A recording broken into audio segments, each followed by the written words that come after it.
إن الحمد لله نحمده ونستعينه ونستغفره ونعوذ بالله من شرور أنفسنا ومن سيئات أعمالنا من يهده الله فلا مضل له ومن يضلل فلا هادي له وأشهد أن لا إله إلا الله وحده لا شريك له وأشهد أن محمدا عبده ورسوله يا أيها الذين آمنوا اتقوا الله حق تقاته ولا تموتن إلا وأنتم مسلمون يا أيها الناس اتقوا ربكم الذي خلقكم من نفس واحدة وخلق منها زوجها وبث منهما رجالا كثيرا ونساء واتقوا الله الذي تساءلون به والأرحام إن الله كان عليكم رقيبا أما بعد فإن خير الحديث كتاب الله وخير الهدي هدي محمد صلى الله عليه وسلم وشر الأمور محدثاتها وكل محدثة بدعة وكل بدعة ضلالة وكل ضلالة في النار. Allahun e falenderojmë dhe vetëm prej Tij ndihmë dhe falje kërkojmë. Kërkojmë mbrojtjen e Allahut dhe strehim tek Ai kundrejt liksive të gjunaheve tona dhe kundrejt shpirtit tonë të prirë për të keqen nefsit tonë. Aty që Allah i lartësuar ozon në rrugën e drejtë, askush tjetër përveç Tij nuk mund ta çon në humbje. Ndërsa aty që në humbje të devijim, askush tjetër përveç Tij nuk mund ta ozon në rrugën e drejtë. Dëshmojmë dhe deklarojmë që nuk meriton të adhurohet askush tjetër me të drejtë përveç Allahut të vetmit, të paortak, të pashok, dhe se Muhamedi është rob dhe i dërguar i Tij dhe vula të gjithë pejgamberëve. Allah i lartësuar na thirr në Kur'an duke na thënë: "O ju që keni besuar, vazhdoni të bindeni Allahut. O besimtarë, vazhdoni të nënshtroheni Allahut me devotshmëri, duke i kryer urdhrat e Tij dhe duke i respektuar ndalesat e Tij, dhe mos ia lejoni vetvetes me vdekje ndryshe, përveç se duke qenë musliman të nënshtruar dhe të bindur ndaj Tij." Vllazë nderuam, jeta kësaj bote, pavarësisht sa zgjatet, e ka një përfundim. Ndërsa bota e ahiretit, jeta e ardhshme, e përjetshme, sado që na vonohet, nuk kemi ka t'ja ikim prej saj. Në lidhje me këtë çështje, Khalifja i drejtë Ali ibn Abi Talib, Allahu qoftë i kënaqur me të, ka thënë: "Dunjaja vetëm se ka fillu me na lënë, ndërsa ahireti çdo ditë e më shumë po na afrohet. Dhe gjithsecila prej tyre i ka bijtë e saj. Dunjaja i ka bijtë e saj, sikurse edhe ahireti i ka bijtë e saj. Fakunu min abna'i al-akhirah." Bëhuni prej bijve të ahiretit dhe mos u bëhej prej bijve të dunjas. Në lidhje me këtë thënie është realiteti të cilin e kanë pa me sytë e zemrës, me sytë e bindjes, me sytë e imanit, që e kanë pa gjendjen dhe qëndrimet e tyre para Allahut të lartësuar në ditën e gjykimit. E si mos jemi të kujdesshëm që të bëhemi nga bijtë e ahiretit, ndërkohë që vetëm përshkrimi i skenave, i llahtarive të ditës së gjykimit ta tërqetin lëkurën, ta fusin frikën në palc, të dridhin nga tmerret të cilat Allah i lartësuar dhe pejgamberi sallallahu alaihi wasallam i ka përshkruar në hadithet e sakta. Dhe jo kjo për mena të tmerru që mos më mujt mi shiju jetën e kësaj bote, mirë po që të jemi në larg pamësi, të jemi të vetëdijshëm se çfarë na pret dhe të përgatitemi dhe shpëtojmë prej atyre skenave ku shumica e njerëzimit ngelin dhe rrëzohen. Për çfarë është fjala? Thot pejgamberi sallallahu alaihi wasallam: "Në ditën e gjykimit i afrohet dielli njerëzve hatta takuna minhum miqdar al-mil." Atë shumë i afrohet dielli njerëzve, atë sa distanca është sa 1 milje. Transmetuesi i hadithit thot nuk e di a është për qëllim 1 milje, njësi mace e gjatësisë, apo është për qëllim sa largësia e syrit. Allah i lartësuar e di. Po sikur e vetëm edhe sa 1 milje, madje sa 10 apo 100 milje të ishte afër kokave, merreni me mend se çfarë ndikimi do të ketë tek njerëzit. E këtë ndikim pejgamberi sallallahu alaihi wasallam na ka treguar. Dhe thot që njerëzit nga afrimi i diellit mbi kokat e tyre në ditën e gjykimit do të jenë në djersë sipas veprave të tyre. Dikush do të jetë i zhytur në djersën e vet. Aq vap do të jetë në atë ditë saqë djersa ati do të shkojë deri te nyjet e këmbëve. E dikush tjetër deri te gjunjët, e dikush tjetër deri tek beli. E dikush tjetër do të mbulohet me djersë varësisht prej veprave të tij deri te goja e tij. Dhe ka bërë shaj pejgamberi sallallahu alaihi wasallam te goja e tij. Apo mundi më marr mend se çfarë skene mund të jetë ajo ditë e gjykimit? Vetëm i paramendu fillon më të tërshith trupi, fillon më friksu. E pejgamberi sallallahu alaihi wasallam nuk e kalon vetëm me këtë përshkrim. Na ka dërguar një hadith tjetër, në hadithin e Xhabirit. Thot pejgamberi sallallahu alaihi wasallam në ditën e gjykimit, sikur mos mjafton të ajo skenë, do të sjellët zjarri i xhehenamit. Do ta mbajnë të lidhur 70.000 melek me 70.000 zinxhir të kapur dhe do ta sjellin afër njerëzve në ditën e gjykimit. Merreni me mend, veç mi pa nga larg çfarë të merri do të përjetojë njerëzimi. E në ato ditë, në ato skena, Allah i lartësuar i ka përshkruar popujt të ndryshëm. Thot Allahu: "Wa tara kulla ummatin jathiyah wa kulla ummatin tud'a ila kitabiha al-yawma tujzauna ma kuntum ta'malun." Çdo ummet, çdo popull, në atë ditë do t'i shihësh të gjunizuar, të përulur, me kokë të poshtë, të ulur në gjunjë, nga frika, nga tmerri, nga nëçmimi që e përjetojnë në atë ditë. Nga se mu atë ditë, pushteti i takon vetëm Allah të lartësuar. Nuk ka mu atë ditë kush rejnë gjyks, e fryhet, e mburret, e man kryt përpjet. Atë ditë të gjithë, njerëzit, të gjitha popujt, do t'jenë të përulur, të gjunjëzuar. Dhe Allahu i lartësuar i thot: "El-yawm", sot, jo në ditë tjetër, sot, tujzauna bima kuntum ta'malun. Sot keni mi marr shpërblimin e veprave të juaja. Sot keni mi korr shpërblimin të cilin e keni mbjell me veprat e juaja në jetën e kësaj bote. Qoftë mirë apo qoftë keq, Allahu na ruaj. Dhe të merrin e kësaj dite na e shton edhe një hadith tjetër, thot pejgamberi sallallahu alaihi wasallam: "Në atë ditë nga zjarri i xhehenamit del një krijesë me qafë të gjatë, Allahu i lartësuar ja krijon dy sy që shikon me to, dy vesh që dëgjon dhe një gjuhë që flet me to. Dhe thot: inni wukiltu bi thalatha." Unë jam autorizu që mi marr 3 lloje të personave.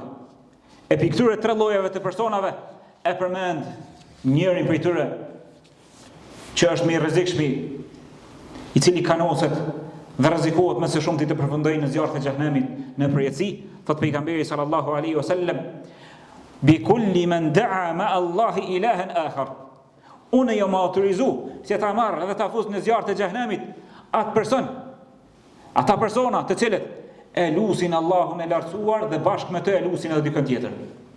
I shoqërojnë Allahut të lartësuar në adhurim të tij, ortakri. E lusin edhe dikë tjetër në vend të Allahut. Çfarë do qoftë dhe çfarë do qoftë ajo krijesë dhe kush do qoftë ajo krijesë, i shoqërojnë Allahut të lartësuar në adhurimin e tyre, krijesat e tjera në adhurim. E vllazën që ta kuptojmë që atë ditë kena nevojë më së shumti për mëshirën e Allahut të lartësuar, mjafton mi kujtu vetëm pozitën e njerëzve më të lartë, më të afër dhe më të dashur të Allahut të lartësuar. Madje edhe pejgamberët, edhe profetët, më të zgjedhurit, edhe ulul azmi min ar-rusul, fjala atyre e fundit është: Rabbi sallim sallim, o Allah, shpëtom, nefsi, nefsi, vetja ime. Edhe Ibrahimi, edhe Nuhi para Ibrahimit, edhe Musaj, edhe Isaj, vetëm pejgamberi jon sallallahu alaihi wasallam thot: ummeti, umeti im.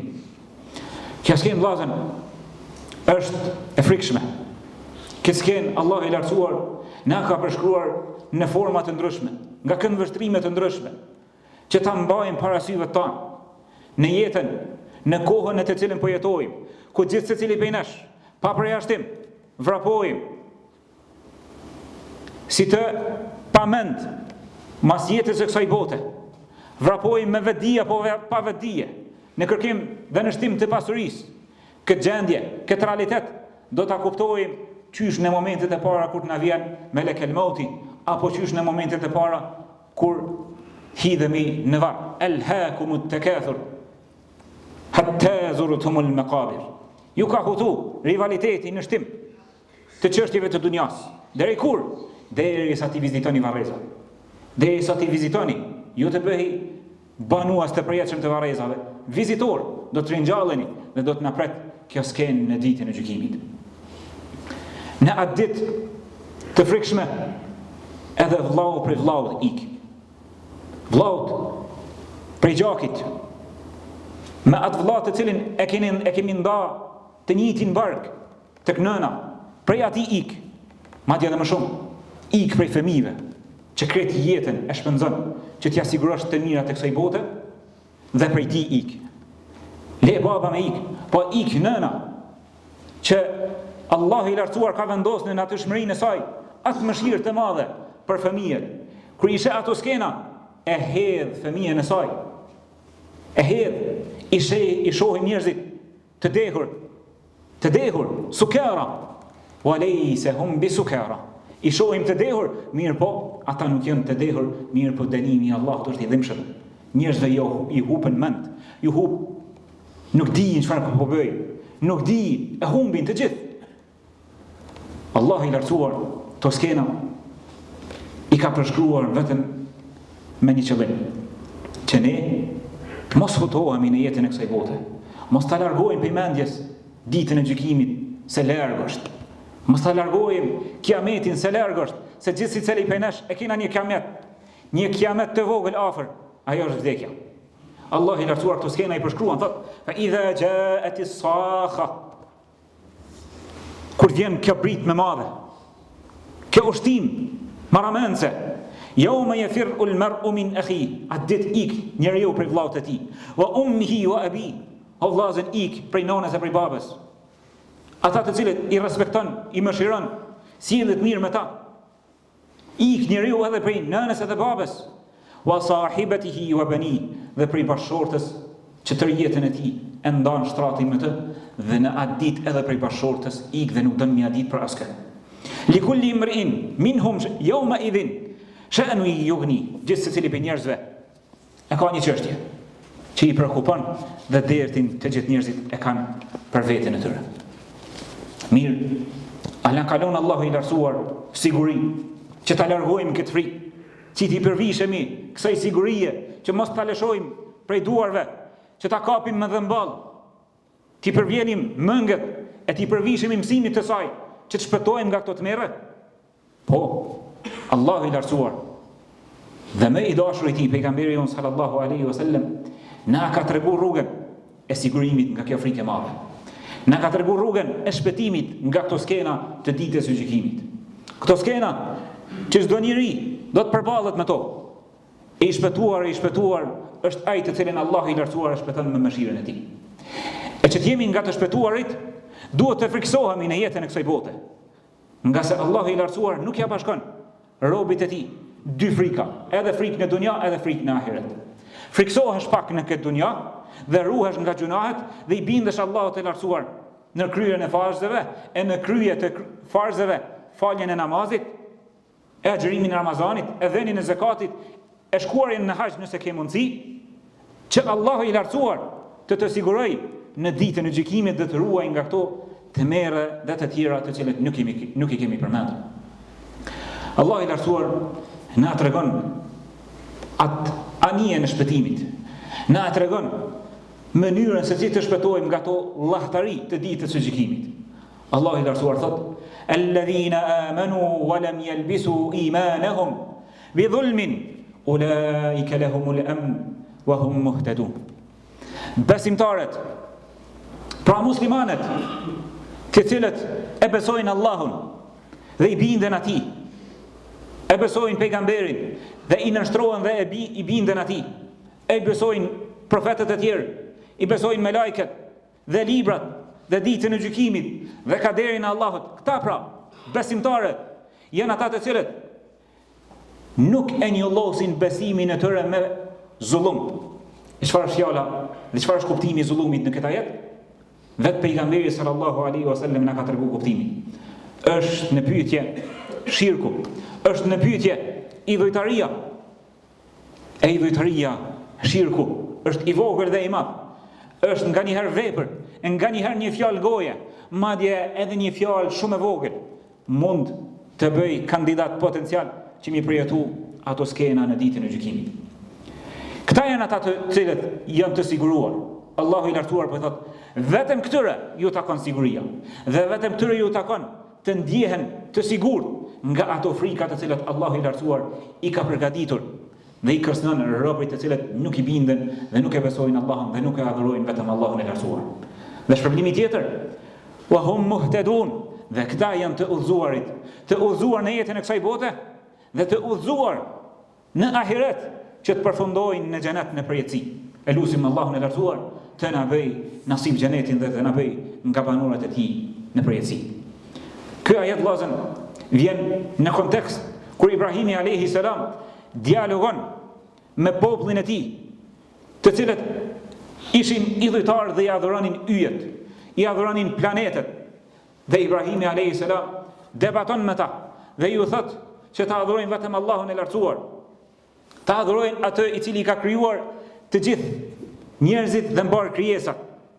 Dhe ata e kërcënojnë dhe Ibrahimi alayhi salam nuk i trembet çerpiku dhe ju thot që unë i friksohem vetëm Allahut të lartësuar dhe Allahu i lartësuar e tregon dhe e volos ndasin dhe ndarjen e njerëzve se kujt i takon siguria dhe kujt i takon frika.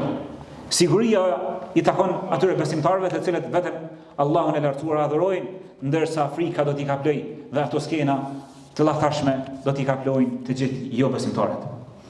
Lutim Allahun e lartësuar të na forcojë imanin tonë, të na shtojë larg pamësinë dhe të na mundsoj që të jemi nga ata të cilët përgëzohen në çastet e vdekjes dhe përgëzimet vetëse fillojnë dhe ju shtohen që duke qenë në varr e pastaj edhe me ringjallje dhe pastaj kur dalim para Allahut të lartësuar. Aqulu qawli hadha wastaghfirullaha li wa lakum fastaghfiru innahu huwal ghafurur rahim.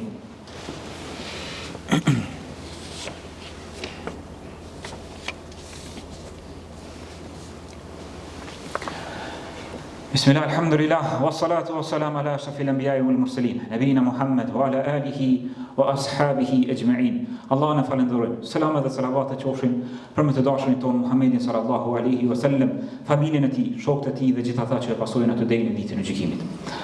Allah i lartësuar na tregon përmes pejgamberit të tij sallallahu alaihi wasallam në një hadith të saktë, të cilën e shënon Buhariu dhe Muslimi, që transmeton Ubada ibn Samit, thot pejgamberi sallallahu alaihi wasallam, men shahida an la ilaha illa Allah wahdahu la sharika lah.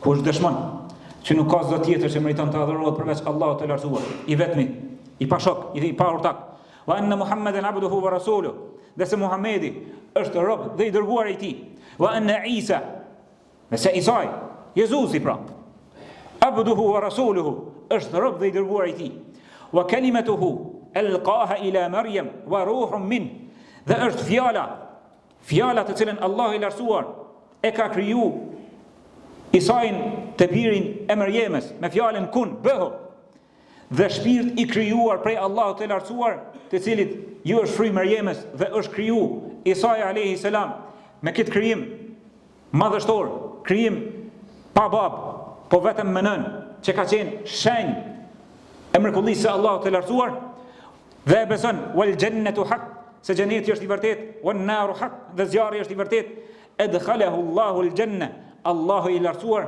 do ta fusë në xhenet ala ma kana min al amal, pavarësisht gjendjes së veprave në të cilën do të jetë. Hadith madhështor, i cili duhet na bëj vigjilent, që t'jemi të kujdesshëm në lidhje me besimin, në fjalën e shpëtimit. Çfarë na mësoi ky hadith? Ky hadith vllazë na mësoi që shpëtimin e kena në shahadetin ton. E shahadeti jon nuk është i saktë, nuk është i plot, derisa të besojmë ashtu siç Allah i lartësuar kërkon prej nesh ta besojmë. Dhe Allah i lartësuar po thot se kush dëshmon se Allahu është i vetmi që meriton madhru dhe se pejgamberi jon Muhamedi sallallahu alaihi wasallam është rob dhe i dërguar i tij, dhe se edhe Isa është rob dhe i dërguar i tij, edhe pse është krijuar me një formë të mrekullisë, dhe se xheneti është i vërtet dhe zjarri është i vërtet, Allahu i lartësuar do ta shtyjë në xhenet edhe pavarësisht veprave në të cilat gjendet. Mirë po, kjo pjesa e fundit, pavarësisht veprave në të cilat gjendet, duhet ta kuptojmë drejt. Besimi jon dhe besimi i saktë është që besimtari me tauhid, me besim të pastër, të kulluar në Allahun e lartësuar, do të hyjë në xhenet herët apo vonë. E veprat janë ato që ja masin apo ja caktojnë gradat e tij në xhenet, apo Allahu na ruaj, nëse ka gjunahe më shumë se sa veprat e tij të mira, do të hyjë për një kohë të caktuar në xhenem derisa të pastrohet dhe të lirohet prej atyre dhe del nga zjarri i xhenemit. Allahu e din sa qëndron varësisht prej gjunaheve të tij dhe do të përfundoj në xhenetet e begatat të cilët Allahu i lartësuar i ka përgatitur për besimtarët të cilët e njëjësojnë Allahun e lartësuar me besim të pastër. E i fundit, që del nga zjarri i xhenemit, mjafton me meditu për gjendjen e tij kur hyn në xhenet, se çfarë gradat e larta ka përgatitur Allahu i lartësuar për ata si për ti. Nëse i fundit e ka shpërblimin sa këtë dunjaja dhe 10 fishi i saj, pra sa 11 herë kjo botë, i fundit që hyn në xhenet, paramendo ai që është një gradë tjetër sipër. E ka ardhur në hadithet e sakta që gjithë secili besimtar kur të hyn në xhenet, gradat e xhenetit do t'i shikoj çysh i shikojmë ne. Çysh i shikojmë ne në jetën e kësaj bote yjet. Aq janë gradat e larta sipër njëra tjetrës derisa të mbërrijnë gradat më e larta që është e xhenetit Firdaus. Elusim Allahun e lartësuar të na bëjë prej tyre. Vllazë ndashëm, Sheikhul Islam Ibn Taymija, ky kolos i Islamit, e përshkruan një gjendje. Dhe pse është qëllimi i hutbes kjo tematikë sot, është që zemra jonë, thot Ibn Taymija, Allahu e pas mëshiru, i ngjason një ene. Merrani me mend, zemra i ngjason një ene. Dhe ena, sikurse i kemi enët në jetën e kësaj bote, e kanë një hapësirë që zojnë diçka. Nëse e mbush plot, nëse i shton, ajo nuk zë më vend.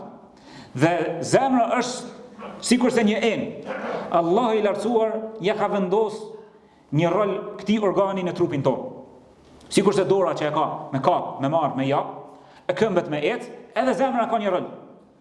E roli i zemrës, thot ky dietar i madh, është që ta njeh Allahun e lartësuar dhe ta adhuroj atë dhe ta doj atë. E kur në zemrat tona zëjnë vend të gjitha çështjet e dunjas, përveç çështjes së ahiretit, pastaj na do këtë ahireti larg mendve. Pastaj na do këtë larg çështja e xhenetit dhe xhenemit. E ne vllazër jemi të porositur që t'i rrim vetit gati, ta marrim veten në llogari, ashtu siç e merr ortakin në llogari në çështjet e kësaj bote, madje edhe më tepër, ta marrim në llogari dhe ta shikojmë çështjen e jetës tonë, se si janë preokupimet tona, ndërkohë që preokupimet e pejgamberëve ka qenë që ta shpëtojnë veten e tyre dhe familjet e tyre dhe njerëzit në përgjithësi nga zjarri i xhenemit. Atëherë shikoj edhe ti me çfarë derte po bjen në xhum, me çfarë derte po zgjohesh nga xhumi dhe me çfarë plane, me çfarë derte kalon gjatë jetës tënde dhe gjatë ditës tënde. Nëse në mohabetet tona është vetëm dunjaja, atëherë gjendjen nuk e kena në rregull. E nëse gjatë ditës dhe gjatë natës e kujtojmë kohë pas kohe xhenetin e xhenemin, atëherë kjo na ndihmon që të përgatitemi, ti nështrohemi Allahut dhe ti bindemi atij edhe dhe sa herë që bijmë në gjunahe, pendohemi, kërkojmë falje, e ai që pendohet nga gjunahet është sikurse nuk ka bërë gjunahe. Allahu i lartësuar na thot në Kur'an, duke na treguar në lidhje me ditën e gjykimit, me xhenetin dhe xhenemin, dhe pastaj duke treguar se çfarë ka përgatitur për besimtarët, thot limithli hadha falyamal al'amilun. Për këtë ditë, për këto të cilat i përmendëm, le të bojnë veprat e mira punëtorët. Për këtë ditë le të përgatiten besimtarët.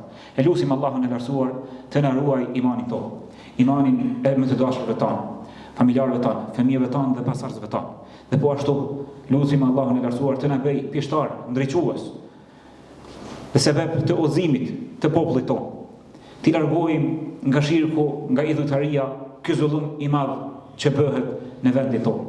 Lutim Allahun e lartësuar të mbjellë në zemrat tona dëmshëri dhe mëshirë për të tjerët, dhe të na jep sukses dhe ndihmë dhe forcë që të ngritemi si thirrës në misionin e profetëve, që të thirrim të tjerët të shpëtojnë nga zjarri i xhenemit dhe të bëhen nga të lumturit, nga banorët e xhenetit. Lutim Allahun e lartësuar të na jep të mira në këtë botë dhe në botën tjetër, dhe të na ruaj nga sprova e varrit, dhe të na ruaj nga dënimi i varrit dhe nga dënimi i zjarrit të xhenemit. Sikurse lutim Allahun e lartësuar të na ruaj nga fitnet, qofshin të dukshme apo të padukshme, dhe të na ruaj nga sprova e Mesihut Dejjallit. Lutim Allahun e lartësuar në ato begati të cilat ne i ka jap, të mos na i merr befas me ndonjë fatkeqësi, mirë po të na bëj mirënjohës dhe falëndërues ndaj tij dhe të na i shtoj edhe më shumë ato. E Allahu i lartësuar nuk e thyen premtimin e tij. Allahu i lartësuar është më i vërtetë në fjalët e tij, i cili thotë: "Wa idh ta'adhana rabbukum la in shakartum la azidannakum." Kur Allahu i lartësuar jep urdhër që nëse ju falënderoni, unë do t'ju ushtoj begatit e mia ndaj jush. Lutim Allahun e lartësuar të na jep të mira në këtë botë dhe në botën tjetër, dhe të na bëjë nga banorët e xhenetit. Inna Allaha wa malaikatahu yusalluna 'alan nabi ya ayyuhalladhina amanu sallu 'alayhi wa sallimu taslima. Allahumma salli wa sallim wa barik ala nabiyyina Muhammad wa ala alihi wa sahbihi ajma'in wa aqimus salah.